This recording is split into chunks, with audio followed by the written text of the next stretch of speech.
خسروی آواز ایران پر کشید. استاد محمد رضا شجریان پس از تحمل دوره طولانی بیماری عصر امروز پنجشنبه در بیمارستان جم تهران در سن 80 سالگی درگذشت. استاد محمد رضا شجریان موسیقیدان و خواننده موسیقی اصیل ایرانی بود. او همچنین خوشنویس در خط نستعلیق و رئیس شورای عالی خانه موسیقی ایران و بنیانگذار گروه شهناز و مبدع چند ساز موسیقی بود. او در قرائت قرآن فعالیت داشت و دعای ربنای او معروفترین تلاوت قرآنی است.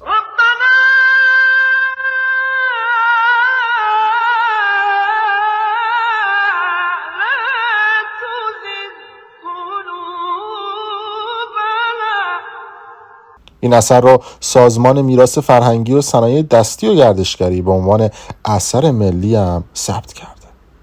سایت انجمن آسیا هم محمد رضا شجریان رو پر آوازه ترین هنرمند موسیقی اصیل ایرانی دونسته بود و روزنامه ونکوور او رو یکی از مهمترین هنرمندان موسیقی جهان و همچنین رادیو عمومی ملی در سال 2010 اون رو به عنوان 50 صدای برتر جهان موسیقی شناخته بود.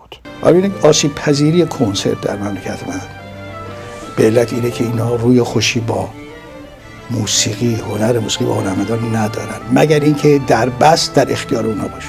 از محمد رضا شجریان بیش از 50 آلبوم به یادگار موند و از فرزندان محمد رضا شجریان میتونیم به همایون و مژگان که در زمینه موسیقی فعالیت میکنند اشاره بکنیم. روح شاد و یادش گرامی.